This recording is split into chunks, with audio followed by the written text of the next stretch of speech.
They're selling the Lumix G7 that came out 10 years ago for $650. Well, excuse me, it's on sale right now for $650. And the crazy thing is that I bought that camera 10 years ago when I first got in.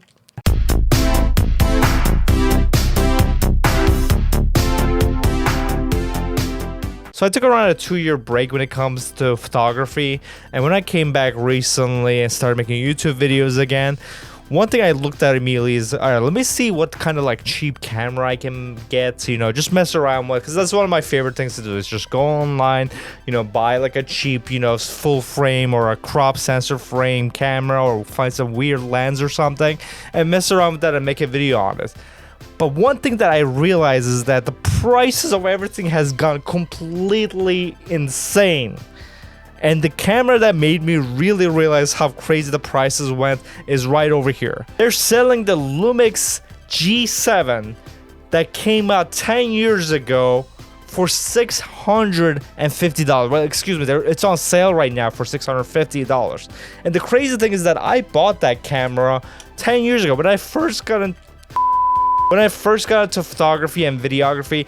This was the camera I got, the Lumix G7 right here, and I bought this camera brand new for $500, and now they're selling it for brand new for $650. I mean, that is insane. Now I understand that there's, you know, tariffs and stuff going on right now, but still, this camera is not worth $500. Now, given this camera is still a pretty good camera, I believe it's a 60 megapixel micro four thirds camera. It can do 4K video. That's one of the reasons why I got this camera, is because when this camera did come out for the first time and 10 years ago, being able to shoot 4K was a huge deal. And also, you know, taking pictures is great on this camera. You can, you know, with the micro four thirds cameras, you have selection of a bunch of great, you know, lenses. Like this is one of my favorites here, which is the Olympus 45mm f1.8 lens right here. This lens is beautiful. It has great image quality. And here, let me take the hood off of it.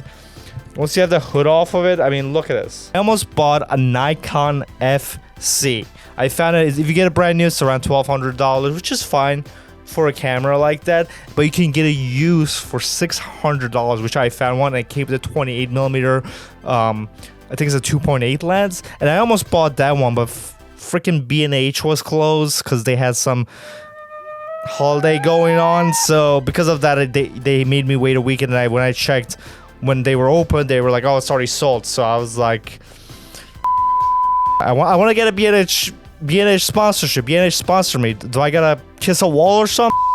But anyways, guys, it's insane, the price of these cameras. Even I went to KEH. That's usually where I used to buy a lot of my used cameras. And even on KEH, a lot of the prices are insane. Like, if you want to just get, like, a fun camera, it's going to cost you a couple $100. You're going to get another lens for it, that's going to cost you another couple $100. And, like, you want to have a decent setup to just mess around with, you're spending $1,000. And to me, like, spending that much money on photography gear, it just removes the fun from it, you know?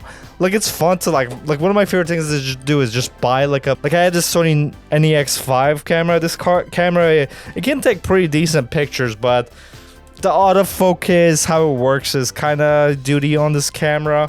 But it is a very small, pocketable camera, especially if you have the right, like, pancake lens with it.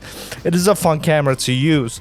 But getting a camera like this just costs you a couple $100, and when you're spending, you know, $700-800 on a setup, it starts to feel like a professional setup. And at that point, you know, it just kind of removes the fun from it. You know, at that point, it feels like I'm just buying more professional gear to, you know, go out into a shoot.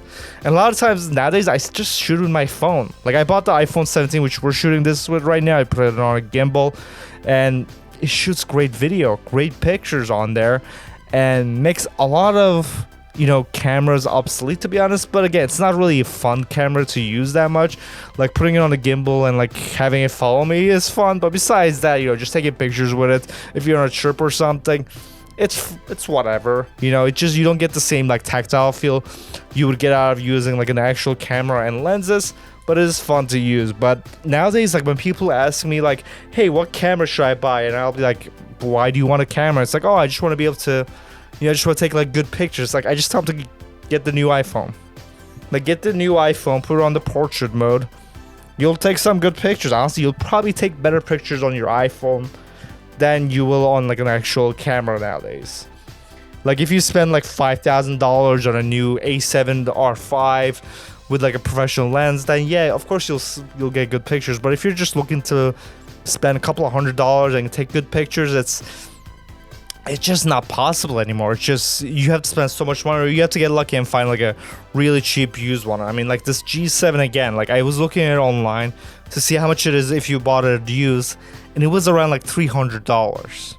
And again, I got this camera brand new 10 years ago for $500. So anyways, guys, let me know in the comment section below how you feel about the both used and the new market when it comes to cameras. Are you struggling with trying to get any of these cameras or lenses? Let us know in the comment section below, and I'll see you guys in the next video. Goodbye.